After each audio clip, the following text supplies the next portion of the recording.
Hello and welcome to Lansdowne Road. This is the voice of the fans, and this is the Ireland v Finland preview.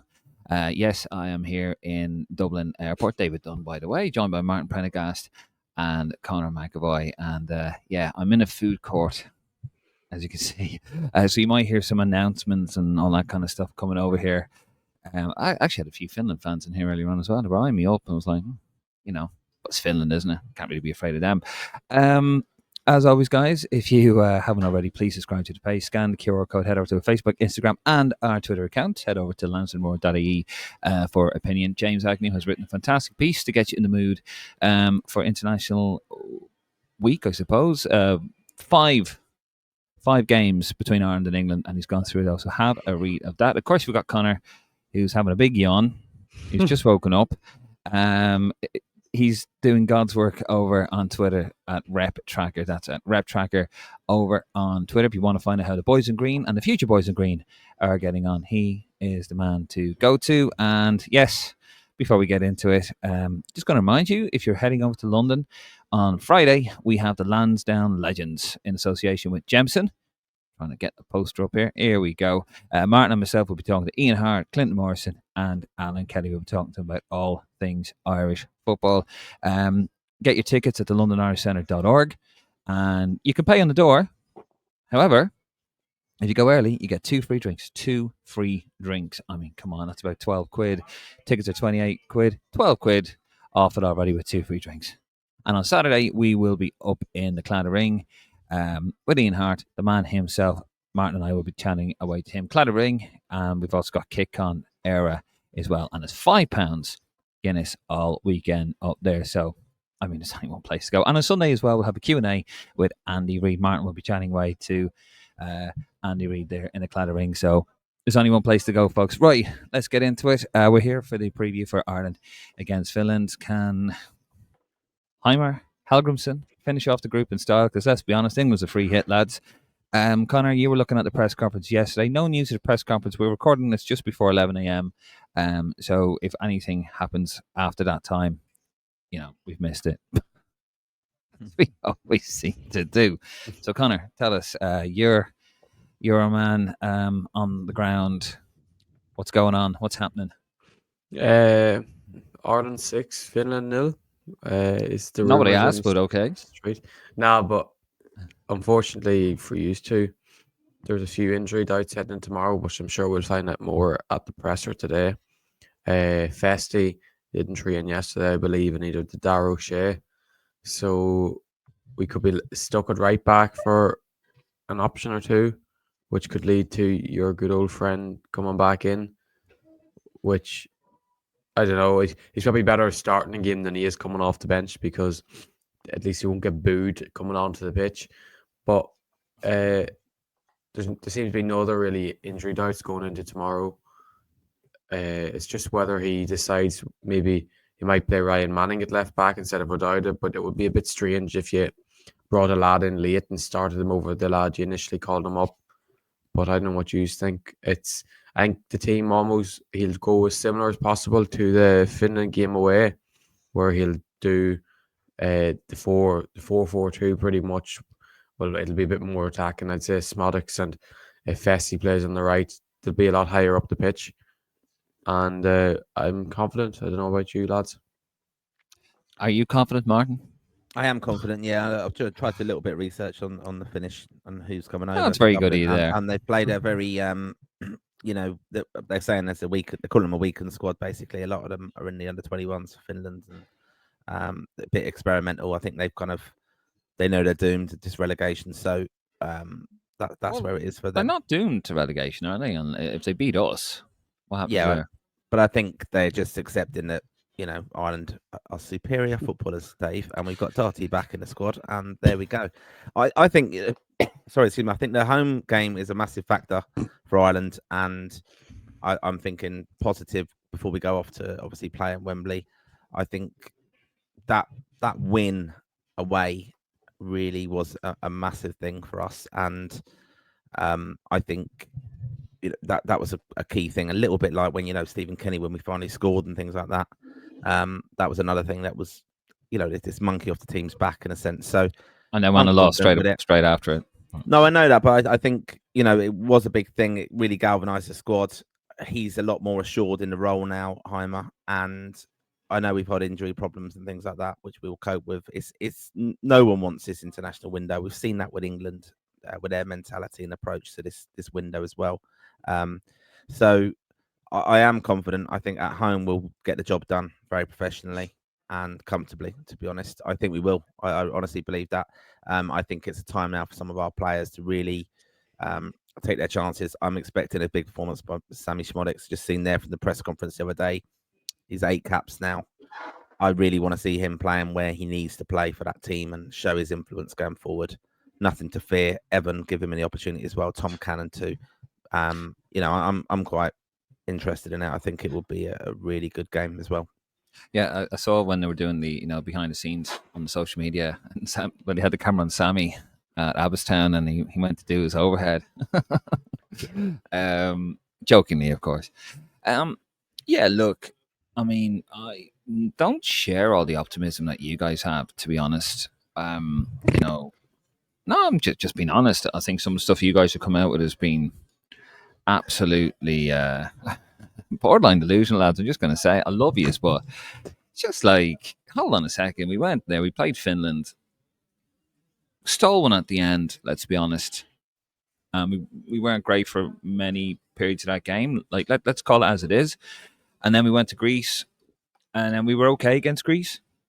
And then, you have to remember Queven Keller made about 6 top saves before, a bit of a blunder at the end, but he made 6 top saves. Let's not forget that. And I was a little bit optimistic about it, but I mean, it's not as if we blew Finland away in Helsinki, and I have a point to prove. And they're very capable of coming to Dublin and doing something against us. Like, I think at the moment we're 2 poor sides.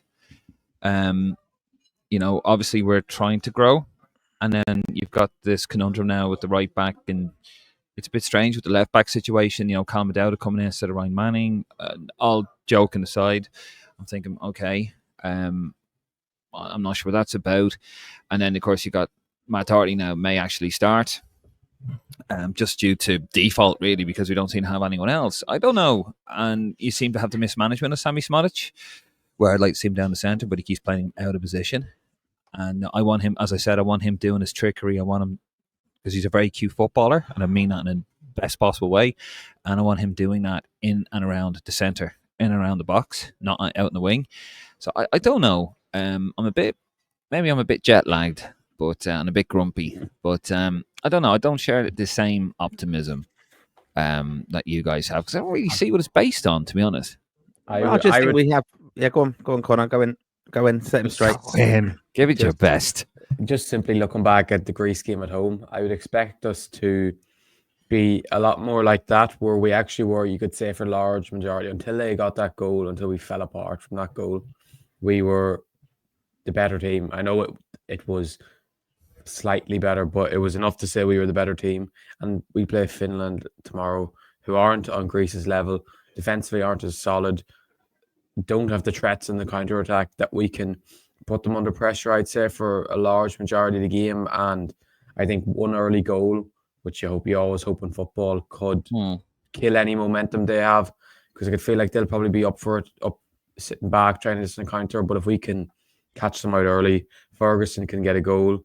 I don't have a big problem with Smodic playing on the left, because he's been playing there all year, and he's actually doing very well whilst playing on the left for Ipswich. But for Ipswich, he's doing a lot more.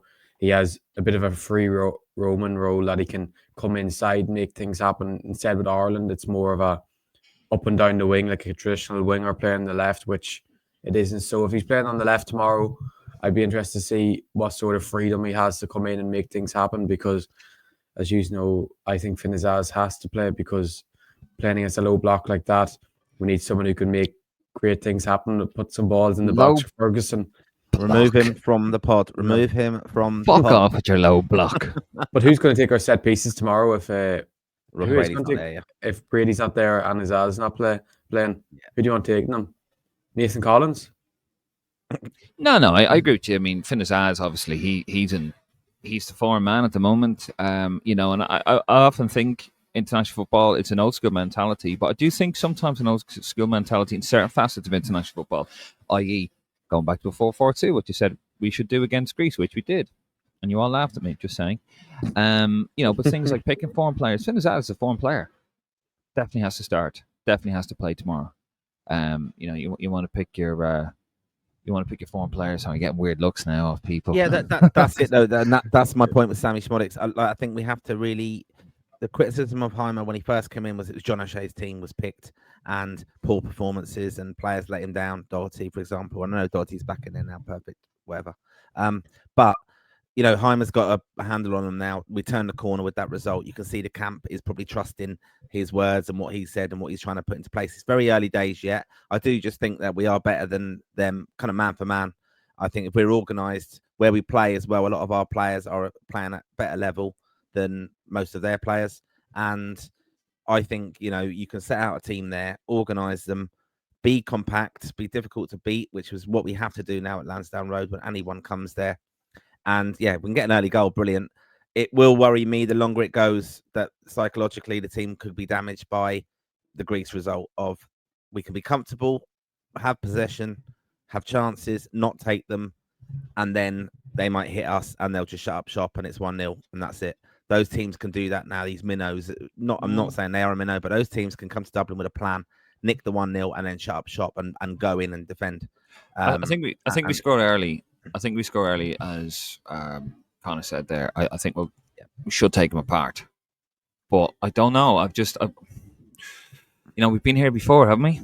We get these results. And we have, but the France game at home, which I never bought into at all. That this is the real turning point now. And after that, it was just farts, and it was terrible, and it was rubbish. And I thought the game against France wasn't great, and I thought they went through first gear, but everyone kind of bought into this. And I understand it can happen. You can have a defeat, and you can still take the positivities out, but that's not losing mentality. That's just, look, it was good. It was promising. We could take this from it. Forget about the defeat. Forget about the scoreline. The performance was promising. We did some good things in the game against Grief, not going to deny that. But the very person who did that isn't playing. Jack Taylor. He came on and changed that game. He's not in the squad. And Festi with a doubt as well, I suppose. And Festi's a doubt. He didn't train yesterday. So he'll play. But He'll play. Just in this window overall, though, so 2 games, we've got. What would you take? Like you'd hope for 4 points, right? That'd be brilliant. I think 3 points. I think 3 points minimum. 3 points minimum, and that's against Finland. That's a win, and that's Finland. That's minimum. Everything else is a bonus. This could easily be though. We'll get the win, and then we will. This is what will happen. We will go up and down. We will have a good, and we've notoriously been like this, even under Stephen Kenny. We can't perform consistently in 2 games in any window we've had in recent years. We will have a game where we'll do really well. So I'm hoping it's this one. And then we might get the performance for the second game. I think, the key for me is beating Finland. You've got to put these teams that are around our level, like you said, Dave, in their place, basically, and show that we are that level. So that's the key one for me. It's a free swing at England. They're under strength as well. We know that. But I think it will bounce lovely into that if we can get a really good result. I mean, going over to Wembley, if we struggle and we're poor and we lose, no one's looking forward to that trip. You're thinking, oh shit, we haven't turned. We're in trouble here. It's very negative. Whereas I think we need that positive result. Just first of all, Connor, did you pull last night? Did you? No. Dog. I thought she was just. Dog. Show her out. Show her out, Connor. Be a gentleman. Yeah. Jesus, at least give her a taxi fare home. For fuck's sake. You're well used to a few dogs, aren't you, Dave? Yeah, no, look, I mean, Finn as playing regularly for his club is a good thing. Very good thing, of course it is. And, he's getting goals and assists. That's brilliant. So we really should be expecting, I'm not as confident as you guys, but you're playing Finland at home. You should be winning at home against those. They are your main rivals because, we're sort of like, we've always been around that third place team. We've never finished above third, actually, in the group. We've only ever finished third in the group. So we're kind of holding on to that third spot. So yeah, you would expect, I suppose, or you should be expecting, I should say, not would expect, you should be expecting to beat Finland at home, especially if you've done a job well, if you've stolen one in the away game, which was a great result, by the way, don't get me wrong, but have to kind of look at certain aspects of that game. We weren't great for a lot of it. In fact, there's a lot of that match where it looked like they were going to win it. But that is what it is. So yeah, you'd like to think we'll get a win. Am I that confident about it? No, because I just think there's too many players missing, and I've been burnt a little bit by the optimism. And you think, we're onto something, and then bang, something happens. But yeah, look, we get a win here, and then it's a free hit against England. If we get anything other than a win against Finland, then we are back to square one. And we are back to square one. And people are trying to play down the Nations League. I don't get it. I mean, the Nations League is. I wasn't a big fan of it first, but the more it's gone on, I'm a very big fan of it because it's relentless. It tells you exactly where you are and where we are. We're a third place team in Pot B. Yeah, we have to say that we have to emphasize this is not your usual Pot B. Like England are not a Pot B side. It's more of the fact that they just fell apart one campaign. But I don't mind finishing third in this group because Greece are on a high run at the moment. At the stage at the moment that we'd hope to get to under Heimer, where everything starts to click, and then you're beating the likes of England. You can get a good result against England. Obviously, we're never going to have a stronger squad in England. We're never going to be a better overall side. But we have to get to the stage where we can pull up upsets like we did in the past against your Germanys, etc. So I'm confident heading in tomorrow. I know, Dave, you're not as confident. I just think that Finland are so poor. I know at home in Finland, they looked a lot better, but they're not going to come to Dublin and play like that. We've seen so many times in international football where Ireland have done so well against teams at home. Then we go play them away and we're a shadow of ourselves. Even the likes of that, when we played the Netherlands in Dublin, we went 1-0 up. We actually started well. Alan Brown was like a madman, running around the pitch, absolutely brilliant. And then we got to Amsterdam and the whole team just fell apart. So I think we definitely should do a job on them tomorrow, and we should at least, even if it finishes 1-0, we should have 60% possession at least, 20 shots or something, just roughly something like that we can say this isn't a end-to-end game that we nearly fell apart. We should win and in a dominant fashion. Yeah, I don't share the optimism of that. 20 shots. Jesus, we won't probably get 20 shots in both games. So I'm just digging you out. That's like me. That's like exaggerating. Leo Connor had 100 caps under 21. Connor. Anyway, look, I think, I want to see a dominant performance and a controlled and managed performance ultimately. I think as well, one of the things to emphasize here is, like, when they called into squad this week, 10 of them trained the first day. You're managing players coming off the back of a domestic window, basically, where they've been playing with their clubs. They're all managing knocks, injuries, things like that. Their conditioning. A lot of the time in camp will be spent quite bored, I'd imagine, but also they will be working out like tactical plays. It'll be a lot of visuals, I'd expect, on a kind of tactical plan, which all footballers should obviously understand. How they can put that into place obviously is dictated to by who plays. But I'm quite confident I think we've got enough to beat this lot. And then obviously go up, bounce into Wembley, like I said, and it'll be a great weekend wherever we look at it. Well, it will be. You want that bounce, you want that feel good factor about the squad, that you're not going there with any trepidation. It's a sweet free hit, as we keep saying. You don't want lads pulling out the squad only with injury, not like kind of, I've been pulled out by I don't fancy it now. We're crap. You want that there. We're going to learn an awful lot. I want to see Cannon given time on tomorrow on Thursday. I want to see Brady, not Brady, sorry. Yeah, I want to see, I want to see a number of our players given a chance. I want to see Schmodix back in there. I'd like to see Johnny Giles get a go. But no, you know what I mean? I want to see us very organised and set up in a way for the mindset of be organised in a way for Wembley, what we're going to do. Let's see glimmers of what our plan might be for them. I think that should be good enough to beat Finland at home and see where we are with it. And we have today could be the start of a very good week for our country. The Ireland under-19s start their qualification today in Moldova at 12 o'clock. Actually, the lineup's just out there if you want to. You'll probably see it on Twitter or whatever. And it's actually the games one thing we always give out about it in underage international football is the lack of streaming. But thankfully, some Moldovan TV company is streaming all 3 games, and you can pay €1 to watch each game. So I'm looking forward to watching that at 12 o'clock today with some unbelievable talent in that team. A lot of potential future internationals. I know we always say that, but we should always be optimistic for the future. And there's a lot of huge talents in the squad. No, absolutely. Excuse me. So, I guess, lads, we're going to leave it there. We're going to get you predictions, actually, ahead of tomorrow. Connor? 7-0. No, I was going to say 11-0. Oh, you ruined it now, but I think 3-0 Ireland. 3-0 Ireland? Izaz, Smodics and Ferguson. Thank you. Martin? 2-0, Schmonics and Ferguson. I'm going to go 1-1. I can't wait to laugh at you tomorrow. You are the most negative. I'm not negative. When Ireland are 1-0 up and he's cheering Finland. He'll have a bet on. Just so he can be proved right. Just so it can be right over happy. I'm an old man these days. I'm a bitter old bastard. No, listen, I mean, I hope it's 2-3-0. I hope we do a job on them. I hope it's professional. And then we can go, okay, as you said, Mark, monkey off the back. We're doing okay. We're in a good shape here. And then you go to England. Sure, if you lose 2-0 in England, no one's really going to bat an eyelid, are they? Because it's been a bit of a weird campaign, this, and the manager was put in a very unfair position. Let's be honest, actually. He was.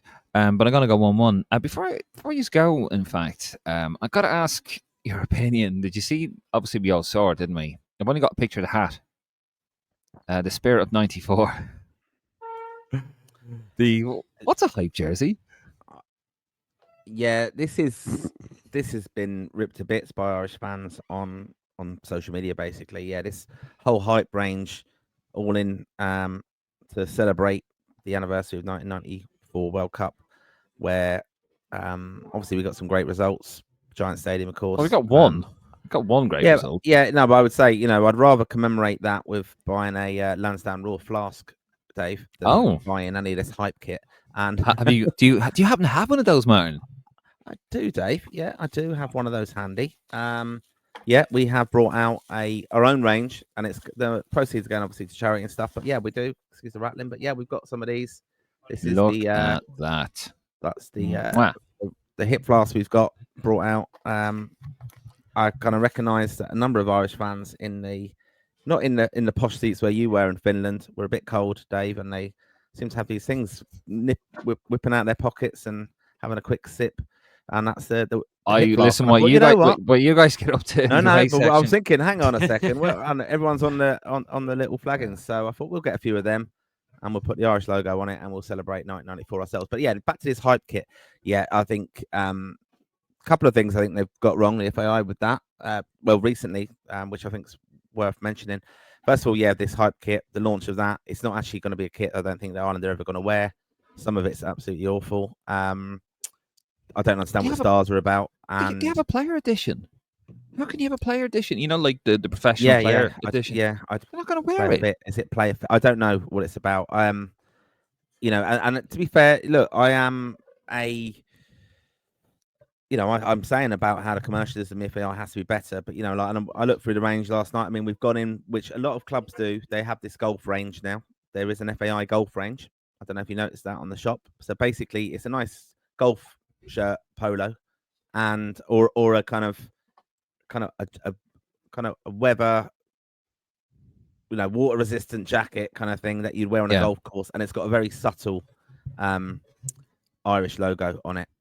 Very expensive though, because it's designed for golf in mind. Golfing apparel is quite expensive. Man United do that, Arsenal do that. They do. It's just a fact of it. They all have these like golf ranges or collaborations, and that's what they've done there. Because I was thinking, why is this colour on? Why have we got that? But anyway, we did. We've also got it looks like a cricket range. Basically, these white fleeces. Look, have you not looked at this, Dave? You need to go online and have a look at the shop. But ultimately, they've got like lunch boxes, wash bags, FAI. The scarf, I'm amazed at. We've got our Rich London ones here. Which, to be honest with you, look a lot better quality than their ones. I'm sure it spells football correctly. Yeah, well, the spelling is correct, but which is good as well. But that was one thing. I just think they've got that a bit wrong, and I just don't understand where the marketing of this is, or like the customer surveys are. And is there any research done to say, Irish fans, what do you want? You do have companies who do that. You've got to be clever. Like England do it really, really well. Their retro range, they bring out all this stuff, and it will be like the '82 shirt, and it'll be all that. They do it very, very well. The other thing, Dave, sorry because I know we're cut for time here. Yeah. The other thing, I think loads of people scathing of this.